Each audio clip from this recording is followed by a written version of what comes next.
నమస్కారం గురువు గారు. నమస్కారం. ముఖ్యంగా అమావాస్య అయితే రాబోతుంది. అవును. జూన్ 14వ తేదీన అవును. అధిక జ్యేష్ఠ అమావాస్య అని చెప్తా ఉంటారు. అవును. అధిక జ్యేష్ఠ అమావాస్య రోజు ఏం చేస్తే మనకు ఫలితం ఉంటుందంటారు?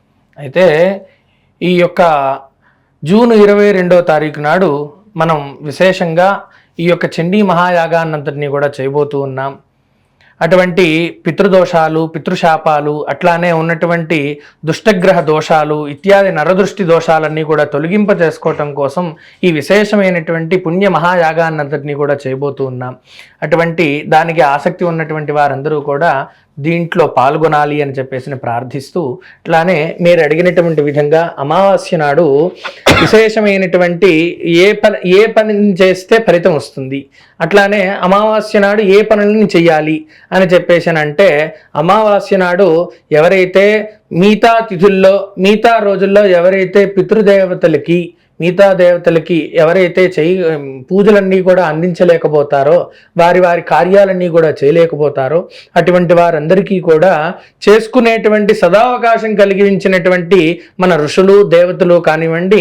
ఇటువంటి అమావాస్య నాడు ఈ యొక్క పితృదేవతలకి ఎవరైతే అర్చన కానీ, ఎవరైతే వారి పేరు మీద కొన్ని ద్రవ్యాలన్నీ కానీ ఎవరైతే సమర్పిస్తారో, అట్లానే విశేషంగా అన్నదానాన్ని ఎవరైతే సమర్పిస్తారో అటువంటి వారికి పరమేశ్వరుడి యొక్క అనుగ్రహం కలిగి, ఆ పితృదేవతల యొక్క అనుగ్రహం కలిగి వారి వంశం అంతా కూడా అభివృద్ధి అవుతుంది.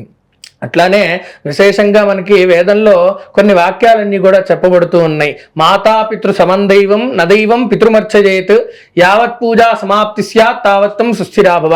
అంటే మనం ఏదైనా ఒక వివాహం చేసుకుంటున్నాం అనుకోండి, ఆ వివాహ సందర్భంలో మొట్టమొదటిగా మనం ఏదైనా కార్యక్రమం చేస్తున్నామంటే గణపతి పూజ, పుణ్యాహవాచనం, అంకురారోపణ అనేటువంటిది చేస్తాం. ఆ అంకురారోపణం చేస్తూ అంకురారోపణలో భాగంగా నాందీ దేవతాహ్వానం చేస్తాం. అంటే ఆ వివాహ ఫలితం అంతా కూడా మనకి రావాలి అని అంటే ఎవరి యొక్క అనుగ్రహం కలగాలి? మొదట దేవతల యొక్క అనుగ్రహం కంటే పితృదేవతల యొక్క అనుగ్రహం కలగాలట.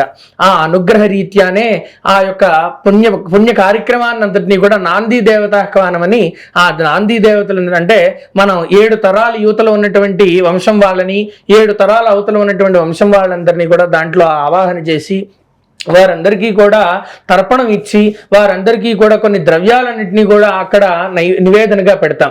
ఆ ద్రవ్యాలన్నీ కూడా వారు స్వీకరించి 16 రోజుల పాటు అక్కడి నుంచి వారికి పుత్రపౌత్రాభివృద్ధి కలిగేటట్టుగా పితృదేవతలందరూ కూడా అనుగ్రహిస్తారు. అట్లానే ఎవరైతే మిగతా రోజుల్లో మేము ఆఫీస్కి వెళ్తున్నాం, ఆఫీస్ రీత్యా మాకు కుదరలేదు, లేదా వ్యాపార రీత్యా మాకు కుదరలేదు, ఏదో ప్రయాణ రీత్యా మాకు కుదరలేదు అనుకున్నటువంటి వాళ్ళు ఎవరైతే ఉంటారో అటువంటి వారు ఈ అమావాస్య నాడు పితృదేవతలకు తర్పణం మొదలుపెట్టడం, పితృదేవతల పేరు మీద ఏదైనా బ్రాహ్మణ్ణి పిలిచో లేదంటే కనుక ఏదైనా దేవాలయానికి వెళ్ళో ఈ స్వయంపాకాన్ని ఇవ్వటం ద్వారా విశేషమైనటువంటి ఫలితం అంతా కూడా అందుతుంది అని చెప్పేసి మీ ద్వారా తెలియజేసుకుంటున్నాను. ముఖ్యంగా అమావాస్య అంటేనే చాలా ప్రత్యేకమైన తిథి అంటారు. తంత్రశక్తులకు, మంత్రశక్తులకు ఎంతో ప్రయోజనకరం ఆ రోజు అని అంటే అంటారు. సో ఆ రోజు ముఖ్యంగా ఏం మంత్రం జపిస్తే మనకు పాజిటివ్ ఎనర్జీ ఉంటుందంటారు? కొంతమంది అమావాస్య అంటే కూడా కొంత నెగిటివ్ ఎనర్జీకి లోన్ అవుతూ ఉంటారు. సో పాజిటివ్ ఎనర్జీ కోసం, పాజిటివ్ వైబ్ కోసం ఆ ఇంట్లో కానీ లేకపోతే ఆ గృహస్థాశ్రమంలో ఉన్నటువంటి ఎవరైతే దంపతులు ఉన్నారో లేకపోతే ఎవరైతే ఉంటారో వాళ్ళు ఏ మంత్రం చదివితే బాగుంటుందంటారు? అయితే కామేశ్వర ముఖాలోక కల్పిత శ్రీ గణేశ్వర అంటే ఈ యొక్క దేవతలందరి దగ్గర ఉన్నటువంటి కొద్దిమంది దేవతలందరూ కూడా రాక్షసులతోటి యుద్ధం చేస్తున్నారట.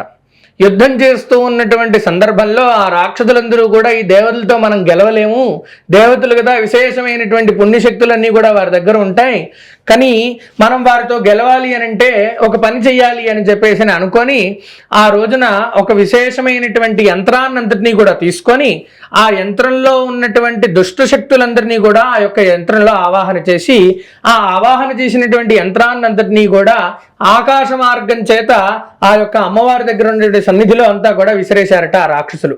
ఆ రాక్షసులు విసిరేసరికి ఆ గణాలందరికీ కూడా అధిపతి అయినటువంటి వాడు గణాధిపతి కనుక ఆ యొక్క గణాధిపతి అమ్మవారి దగ్గరికి వచ్చి అమ్మవారిని అట్లానే అమ్మవారి దగ్గర ఉన్నటువంటి పరివారాన్ని అంతటినీ కూడా వారి దగ్గర ఉన్నటువంటి ఆ దుష్ట శక్తిని అంతటినీ కూడా తీసివేసి ఆ యంత్రాన్ని అంతటినీ కూడా ధ్వంసం చేసి ఆ యొక్క మహాగణపతి యొక్క అనుగ్రహాన్ని అమ్మవారి రూపంలో కలిగింపజేశారట. అట్లా ఆ దేవతలందరినీ కూడా సంరక్షించారు కనుక కామేశ్వర ముఖాలోక కల్పిత శ్రీ గణేశ్వర ఈ నామాన్ని ఇటువంటి అమావాస్య నాడు ఎవరైతే విశేషంగా స్మరిస్తారో, ఎవరైతే ఈ జపాన్నంతటినీ కూడా చేస్తారో అటువంటి వారికి గణేశ్వరుడు, అట్లానే ఉన్నటువంటి కామేశ్వరుడైనటువంటి మహాకామేశ్వరుడైనటువంటి ఈశ్వరుడు, ఆయన్ని కామేశ్వరుడు అని పిలువబడుతూ ఉంటాడనమాట.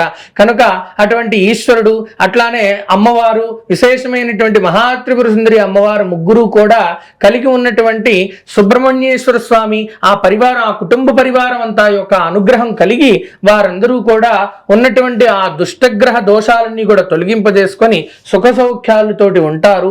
ఈ యొక్క నామస్మరణ జపం చేయటం ద్వారా వారికి విశేషమైనటువంటి పుణ్య ఫలితం అంతా కూడా అందిస్తుంది అని చెప్పేసి అమ్మవారు చెబుతూ ఉన్నది ఈ నామం ద్వారా. సో చాలా చక్కగా చెప్పారు సార్. అమావాస్య రోజు ఏం చేయాలి అనేది చాలా చక్కగా వివరించారు. ధన్యవాదాలు.